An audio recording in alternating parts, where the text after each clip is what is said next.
Bismillahirrahmanirrahim. Assalamualaikum warahmatullahi wabarakatuh. Perkenalkan, nama saya Fajar Nur Hasan dari Prodi PPKN, nomor induk mahasiswa 20510000003 semester 4 dari Univet Bantara Sukoharjo.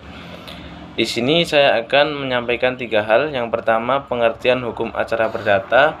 Yang kedua, asas-asas hukum acara perdata. Yang ketiga, manfaat hukum acara perdata bagi kita. Yang pertama, hukum acara perdata. Hukum acara perdata itu apa?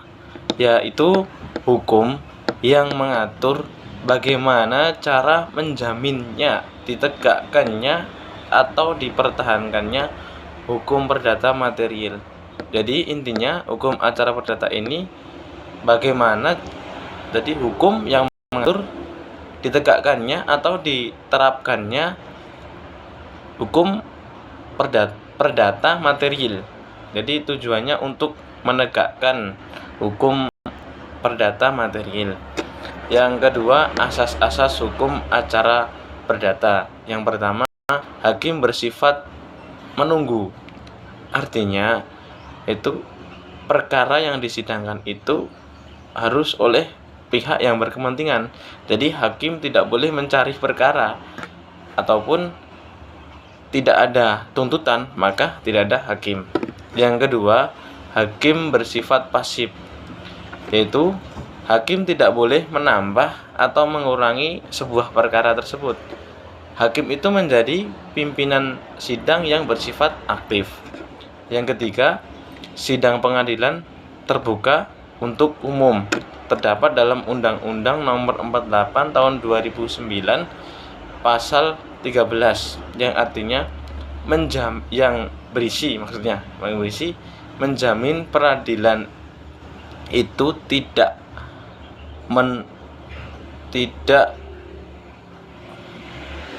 memaksa, tidak memihak, harus adil dan benar, meletakkan peradilan di bawah pengawasan umum. Jadi intinya peradilan di bawah pengawasan umum, artinya sidang tersebut harus terbuka untuk umum.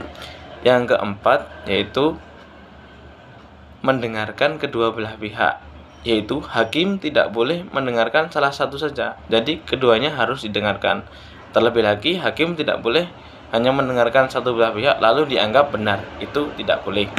Yang kelima, beracara itu dikenakan biaya. Artinya jadi ketika ada sidang ya harus ada biaya, seperti dalam Undang-Undang Nomor 48 Tahun 2009 pada pasal 2 ayat 4 yang berisi asas peradilan dilakukan secara sederhana, cepat, dengan biaya ringan.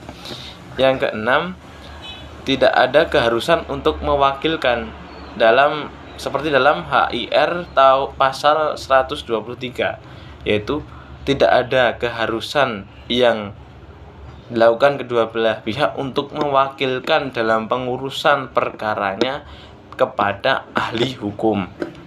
Yang ketujuh, terikatnya hakim pada alat pembuktian. Jadi hakim itu harus benar-benar terikat juga dalam alat pembuktiannya. Jadi tanpa ada bukti juga hakim tidak boleh sembarangan memutuskan. Yang terakhir, asas 8, yaitu putusan hakim harus disertai dengan alasan-alasan. Mengapa demikian? Karena dalam Undang-Undang Nomor 48 Tahun 2009 Pasal 14 ayat 2 menjelaskan bahwa tujuan dari tersebut adalah untuk mempertanggungjawabkan kepada masyarakat. Jadi putusan itu dapat dipertanggungjawabkan, makanya jadi harus ada alasan-alasan. Jadi seperti itu untuk asas-asas hukum acara perdata.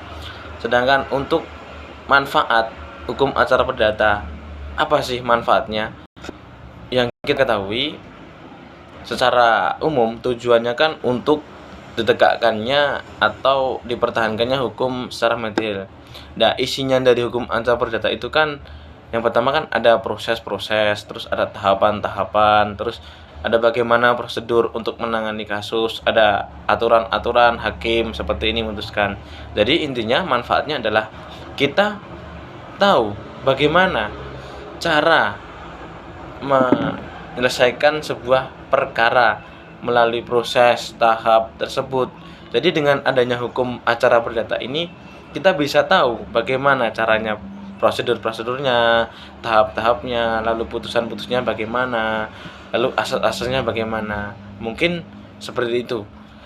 Jadi cukup sekian yang dapat saya sampaikan. Apabila ada penjelasan yang salah ataupun kurang ataupun banyak kurangnya, saya mohon maaf yang sebesar-besarnya, dan terima kasih karena sudah mampir melihat ini. Sekian, assalamualaikum warahmatullahi wabarakatuh.